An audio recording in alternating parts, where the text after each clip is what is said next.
right, thanks everyone for being here today. I'm Christy and I'm a postdoctoral researcher with the Virginia Tech Shorebird program, where I manage my team's research program at Fire Island. So today I have the incredible privilege to talk about some of the research that we've been doing for the last 10 years in conjunction with the local land managers. But this work would not have been possible without the insurmountable support that we've received over the years from those land managers and from our funders. So I'm really deeply grateful for these collaborations. And I also want to highlight two of my co-authors on this presentation. A lot of what I'm doing is based off of the foundations that they set. So Dr. Kat Black's work was focused on red fox ecology out at Fire Island, and Dr. Sam Robinson's work was centered on plover population dynamics. So as much as possible, I'm going to make reference to their earlier works, and their publications, all of our reports are available through our website, which you can access online. So our work at the Virginia Tech Shorebird program is, perhaps unsurprisingly, focused on the conservation of threatened and endangered shorebirds, like the piping plover. Each year, these robin-sized birds will arrive to Fire Island, starting about now, actually. And they will lay their 4 eggs in a sandy nest on the ground. These, you might be able to tell, they're getting ready to hatch. You can see some cracking on those eggs. Those eggs take about 25 to 35 days to hatch, depending on conditions. And once they hatch, those chicks are stinking cute. It takes a few hours for them to warm up, but then they are running around and ready for the world.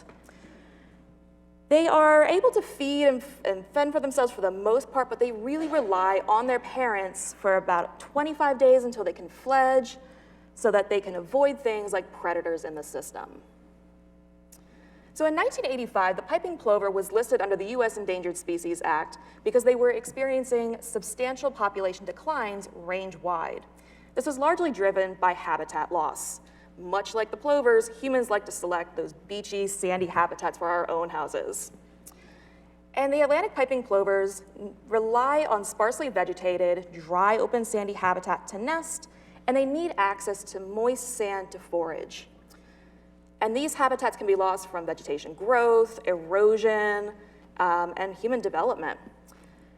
And so as a habitat-limited species, piping plover breeding populations can respond really quickly to the creation of new nesting habitat that's created from human interventions or storms. And in October 2012, one of those storms rolled through. Hurricane Sandy made landfall near Atlantic City, New Jersey, and caused significant storm surges around Long Island and its barrier islands. Particularly at Fire Island, Hurricane Sandy caused multiple breaches and several overwashes.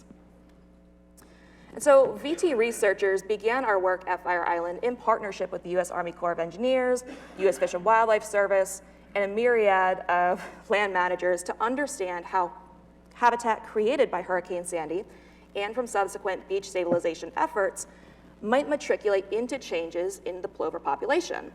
And if you stick around for the poster session, my colleague Hope Vanderwater is actually going to talk about some of that work. But to loop back to this talk for today, our teams monitored plovers with the local land managers in these green boxes to understand what was happening with the birds. So during the spring and summer, we worked with the land managers to locate and monitor plover nests. We attempt to band as many adults and chicks as possible, and we monitor those broods up until those chicks are capable of flight. And by banding and being able to monitor these birds in such a high-resolution way, it gives us some great insights on how the populations are changing, what survival is like for the chicks up until the point that they can fly, and it gives us some really great insights that we're going to share in a bit. But restoring and protecting habitat is really just part of the management practices that wildlife professionals have in their conservation toolkits for this species. As part of typical plover management, land managers may also need to respond to predatory threats. So the mammal predator at Fire Island, or the mammal predator community at Fire Island is a mix of native, naturalized, and invasive species. The most abundant putative shorebird predators include red foxes, raccoons, Virginia opossum, and feral cats.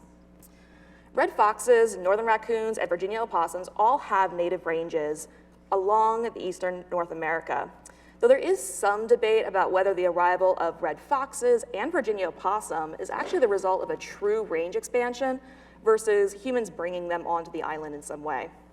There are some documents that show that red foxes were imported from the UK and released for hunting, though some more recent genetic work has kind of challenged the extent to which those UK foxes are contributing to the current distribution of red foxes.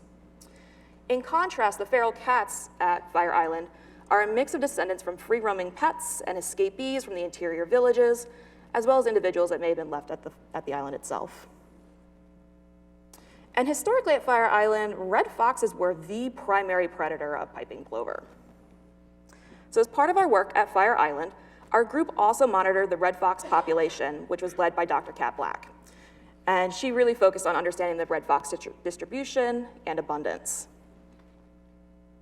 So as part of Dr. Black's work, from September to late winter, early spring the following year, Dr. Black's team would deploy about 100 trail camera traps across the area where we work. And these trail camera traps were placed about 300 meters apart. They're where these red dots are on the map. Dr. Black and her team also deployed tracking collars on multiple foxes across the study area so we could understand their use and how it might change throughout the different seasons. And then we also conducted some transect surveys multiple times through the year. And with this setup, it gave us some really high resolution understanding of where foxes are, what they're doing. And in this instance, we have a red fox that's walking between two cameras. It has a radio tag on it so we can kind of keep track as to where this individual might be going. It has an ear tag on it, so if we see this fox later after the collar drops off, we know who this is. It just, very similar to the plover program, it gives us great insight as to what's happening for the foxes. And at the start of our red fox monitoring program, Dr. Black's work showed that some areas could be supporting as many as 35 individual red foxes. And when red foxes were on the landscape, we, perhaps unsurprisingly, given that we think this is an important predator, found a negative association between red fox activity and the probability that plover chicks can survive. Basically, as foxes were more active, they seemed to be more abundant in an area, plover chick survival declined with that activity. But as we're working on this program and we're monitoring the foxes and the birds, we start noticing that some of these foxes are looking really rough. Around 2015, the red fox population started to experience an outbreak of sarcoptic mange. Sarcoptic mange is a skin disease that's caused by a microscopic mite that burrows into the skin of a mammalian host, and it causes really intense itching. It can cause skin discoloration and rashes, hair loss, and thickening of the skin. As the disease progresses, the mammalian host may experience secondary infections and sepsis. In North America, the mites that actually cause this disease were probably purposefully introduced in the early 1900s around Montana and Alberta as a means to control coyote and gray wolf populations. And like other wild canids, red foxes are really susceptible to coming into contact with sarcoptic mange. Red foxes are really social. They interact with one another, they share dens, they share refugia, and that contact can facilitate transmission of mites between individuals. And those mites can remain in the soil of dens and those other refugia that they rely on, and so it can even transmit between individuals without direct contact. Once infected, mortality typically occurs within 2 to 4 months, and if there's an infected population, mortality can reach 100% in the population, resulting in their extirpations. And that's what we saw. There were 2 distinct outbreaks of sarcoptic mange that appeared to be limited just to the red foxes. The first started on the eastern segment of Fire Island in late 2015, and it resulted in a temporary extirpation of red foxes from that area. The red foxes were not seen east of the Old Inlet Breach until March 2017, and since then, we think it's maybe 1 or 2 individuals that have been hanging out intermittently. We haven't seen consistent year-round sign of them. The second outbreak occurred in 2017 on the western segment of Fire Island. This outbreak started at the westernmost portion and seemed to spread eastward towards the Old Inlet Breach. And similar to the first outbreak, we think the foxes are largely extirpated in 2019, and there might be 1 or 2 individuals since. And during the mange outbreak, we found that the diseased red foxes were detected more frequently away from human structures and shelters. They were detected more frequently in areas close to paved roads, and in areas where there were other infected foxes. That makes sense. They're kind of probably passing it back and forth. And we weren't finding them in areas where there's a lot of other mammal activity, so they seem to be isolating themselves. And we saw the most severe mange symptoms, albeit infrequently, in areas at the periphery of villages and in areas where there's like park structures and facilities. This might seem at odds with my previous statement, but what we suspect was happening was that the red foxes were using roadways to travel in to areas where they know they can access human refuse, snack on that as they are succumbing to their disease, and that's why we didn't see them so often. And at first, this seemed like this could be good news for the plovers. In some early years when foxes were present on the landscape, chick survival fluctuated between years and could be fairly low. In 2016, the first year after the mange outbreak when foxes were not on the eastern end of Fire Island, we saw a pretty marked uptick in plover survival. And by 2018, when foxes were sharply in decline, we reported the highest chick survival rate during our study. But if there's one thing that I can leave you with today, it is that nature abhors a vacuum. The loss of red foxes on the landscape could have really profound effects for the whole food web on Fire Island, as red foxes are probably the apex consumer in this system. When apex consumers are extirpated or lost from a system, the complete loss of top-down pressures like predation or competition can have serious consequences elsewhere in the food web. Following the loss of an apex consumer, smaller mesopredators or other consumers may increase and damage lower levels within the food web. So in this classic example by Estes and Palmisano, the loss of predation by a keystone consumer, the sea otter, led to overgrazing by urchins and a collapse of kelp forest. Such consequences from losing an apex consumer can be even more pronounced when there are invasive species in a system. Invasive species are inherently damaging to the native ecosystem. They tend to be very generalist in their needs, and they are great at introducing new predatory and competitive pressures to the system. They're fast to reproduce, their babies are fast to reproduce, and they continue to spread. And when we lose apex consumers in a system, when we have invasive mesopredators, we're losing any potential control that we might have from that top predator. And that allows the invasive mesopredator to reproduce, hunt as they need, to the detriment of lower trophic levels. In this case, scrub jay in this classic example by Crooks and Soleil. So we started thinking about how this would pan out for the community at Fire Island. We didn't really anticipate that red foxes would exert like a lot of strong top-down effects on raccoons. They can be similar in size. There might be some interaction, but we think that it would be largely competition for like leftovers from humans, but probably not a lot going on there. Virginia opossums were an interesting possibility for mesopredator release. There is some evidence in the peer-reviewed literature, and other mesopredators might suppress Virginia opossum. And if you've ever bought a box of fox urine for all of your fox urine needs, the manufacturers will typically state that fox urine will exclude Virginia opossum. So that was interesting. But we were more concerned with the potential effects of feral cats. There is some mixed evidence from studies in Australia as to whether foxes truly exert top-down control into feral cats, though at a minimum, it does seem that feral cats tend to avoid the core segments of fox territories. So I'm going to show the detection rates that we found from our 4-year camera trapping study for the 4 shorebird predators. And I'm going to show these in relation to when the mange outbreaks were occurring. And what we see is that leading up to the mange outbreaks, red foxes were the most frequently detected predator. Across the 4-year study, they represented 19% of our animal detections, surpassed only by white-tailed deer. About a year after the mange outbreaks, we started to detect northern raccoons a bit more frequently than the others. But if you look at their overall pattern, they're pretty stable. There might be a slight decline. We're not seeing a big change in raccoons.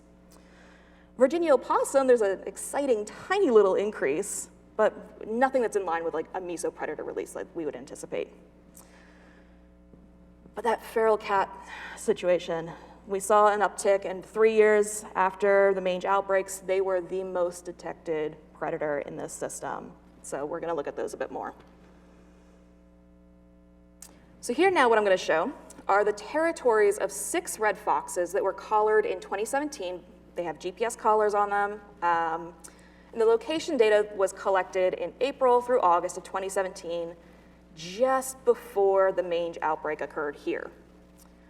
So now I'm going to overlay where we had our camera trap stations to show you the kind of spatial overlap that we had. And then now I'm going to add in our coloration to show you where we're seeing cats. And so these were cats that we've seen October into December, January the following year. And what we notice is that feral cats are detected in areas that they are not overlapping with fox territories, except for 2 instances. That orange fox we know died in August before the start of our trail camera study. So that's an unoccupied fox territory by the time we start photographing cats there. We don't know what happened to the green fox. We did see her on a transect survey in late October 2017. But we don't know what happened to her. She probably succumbed to mange based off of our results. We attempted to deploy some more collars in 2018, but by that point, a lot of foxes were dropping off from the mange. And then what we see in October 2018, when we resume our trail camera study, is that cats are now moving into areas that were formerly resident fox territories. So taken together, what we're seeing is a decline of red foxes, feral cats are slowly increasing, and they are moving into previously occupied fox territories. And this transition from a red fox-dominated system to a feral cat-dominated system was concerning. If we jump back to our annual survival of our annual estimates of chick survival for just a moment, we start seeing a decline in annual survival starting in 2019, and we were suspicious. In 2019, we recovered a plover band from a scat sample that we were able to confirm was deposited by a feral cat using molecular methods. And so I really wanted to explore what might be going on in these more recent years with feral cats. So using our trail cameras, we were able to identify individual feral cats using their individual and unique coat patterns and distinguishing features. This gave us a sense of how many individuals exist in the 3 different study areas that we monitor.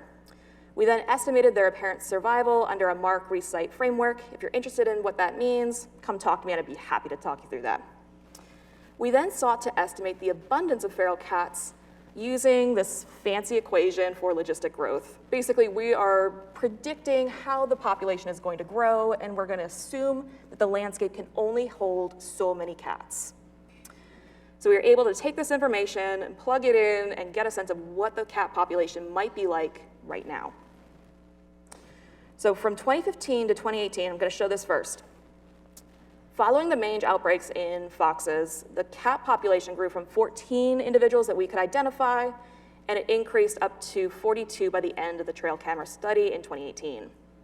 We also saw about a 7-fold increase in feral cat activity across the area.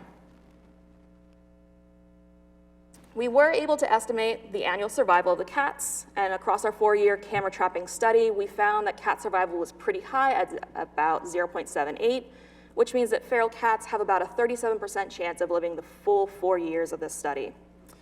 We did not find evidence that any survival rates of cats were changing between years or with study areas or the timing of mange. They just seemed that once they were out there, they were pretty solid and could do what they needed to. Throughout the camera trapping study, we did see evidence that cats were breeding. In 2017 and 2018, this female that I'm showing here was seen with 4 kittens in 2017, and we think that she was pregnant again in 2018.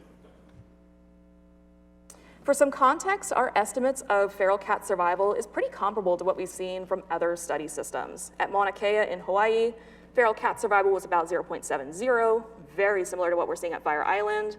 And in Texas, survival of feral cats was about 0.56, but if they were semi-feral, meaning there was some supplemental feeding, the survival was closer to about 0.90. And when we looked at the population projections, the individual study areas that we monitor were expected to reach about 30 to 48 individuals within 15-ish years of the start of this analysis. So now we wanted to take this and see what we could figure out. How are these cats affecting plovers, or are they at all? So I ran 2 different analyses between predators and plover demography. The first that I'm going to show is the probability that the plover nest can survive to the point that it hatches. Red foxes, feral cats, and other predators could cause nest failure in a couple different ways. They could depredate or damage the eggs in the nest. And to an observer, it'll look something like this. We might see some tracks around. But predators could also cause so much disturbance on the landscape that they don't damage the nest, but rather it's enough that it causes the parents to leave the nest. And so to an observer, this could look like the eggs that are intact, no parents are around for multiple days, those eggs will become cold, sandy, and we might see some ants in the nest. But we're not forensic investigators. We're not out here solving plover crimes. We're not equipped for that. In fact, there's some past analyses that have shown humans are really lousy at saying foxes cause this, cats cause that. We're just not good enough for that. So instead, this type of analysis takes the evidence that we're seeing and it's correlative. We're not looking at cats are causing, we're saying this is the association. When there's cat tracks around, we see this kind of happen. So I want to be very soft and clear in this language that it's a lot of interpretation here. So there's a lot going on in this first graph. So this is the effect of foxes, and we're going to talk through it. I'm showing 3 different scenarios. The black points and lines are going to show us a baseline understanding of survival, meaning this is what we would anticipate if there are no predators in the system. What is the natural fluctuation of a nest survival? The blue assumes that a fox is on the landscape somewhere. And the nest has a special cage put up around it called an exclosure to physically prevent the fox from accessing the nest. And the pink assumes that there's no cage around, but there is a fox present. And what we're looking at are the overlaps of the lines. So within each year, if the lines are overlapping between the 3 different scenarios, this tells us that there's not a big difference between the 3 different scenarios. And that's what we're kind of seeing here across all the years. All the lines are overlapping, and what this suggests to us is that foxes are probably an opportunistic predator. They're not a main predator. Plovers are not a major part of their diet, or at least their nests aren't. And this is in line with some dietary studies from Dr. Black's work. Plovers really just don't seem to be a big part of fox diet. So let's see what this looks like for cats. It's going to be set up the same exact way. So again, what we're looking at are the overlaps of the bars. And we see a very different story when cats are on the landscape. What we're seeing, especially starting in 2019, is that those bars between the baseline that assumes no predators and the lines that suggest that there are predators, they start differentiating in 2019, the first year that we found a plover band in Catskill. The next survival analysis that I'm going to show is focused on plover chick survival. So how likely is this tiny bird to survive to become capable of flight? Here, red foxes and feral cats could cause brood loss through predation, but this gets even more tricky because, again, we're not forensic analysts out here. Realistically, what we would see is that a brood that we think should be in an area is just going to disappear into the ether, and we will never see it again. We don't know if that bird and that brood moved to a different area that we just aren't checking, or if it was eaten by a particular predator. We don't know the endpoint. So again, cautioning that this is a correlative analysis where we are looking at the effect of cats. And so for this one, we use predator density in the study areas. So we have fox density and cat density. And here's what we found. Correlation analysis suggested there was no effect of foxes since 2016. But we are finding an effect of cats. And what this correlation suggests to us is that for every increase in cat density that equates to about 2 cats in the landscape, the probability of a chick surviving about 5 days declines 5%. And the results that I'm showing you right now are probably just capturing a small part of the negative associations from feral cats. We've not yet considered adult survival of plovers, But moreover, plovers are really only present for part of the year on the landscape. And when we look at what these cats are doing at other times of the year, we can see them hunting other things. They are out there snacking on something else. So their effects are not going to be limited to just plovers. So it begs the question, could feral cat control benefit plovers? The short answer is probably yes, but you can't see the text at all, that's okay. But there's a big giant red neon asterisk on that yes. The feral cat problem is not unique to Fire Island. Invasive mammals have been introduced to the vast majority of Earth's 465,000 islands, and feral cats are on about 179,000 of those islands. We know from looking at other studies from other islands that the effects of cats are pronounced because they are efficacious generalist predators.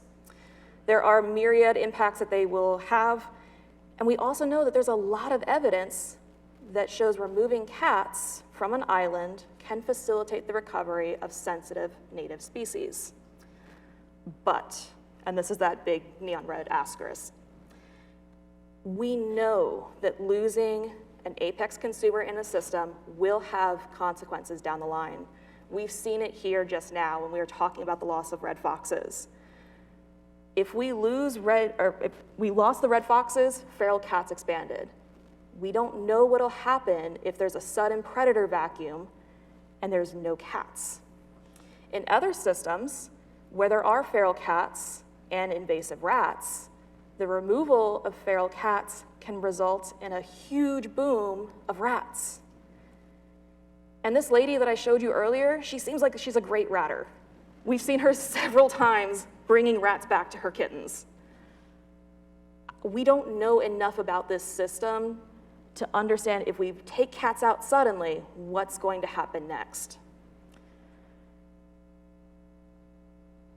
So again, if there's one thing that I can leave you with today, it is that nature abhors a vacuum. Feral cats probably should be addressed, but we need to be prepared for the inevitable arrival of the next top dog, maybe rats, maybe foxes. And to give plovers the best chance as we're thinking about what conservation looks like for this species in this particular case, I think it all comes back to habitat restoration and habitat management.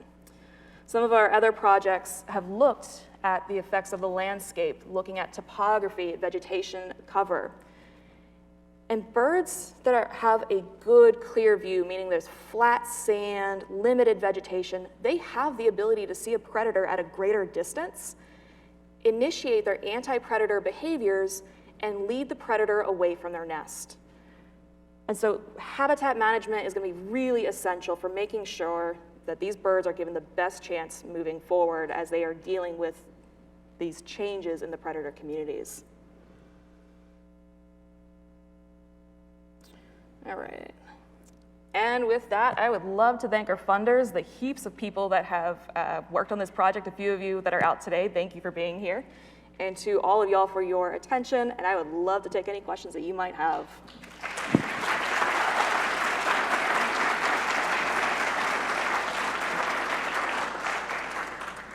Yep. Hi, great presentation. Thank you. Have you looked into the rack line and beach raking as a main source of some of the degradation of the plover populations? So I know that is something that is considered with the land managers. Some of the parks will implement some beach raking and others won't. When the plover nesting season happens, it's super communicative to make sure that any raking that occurs is well away from where these birds are being seen.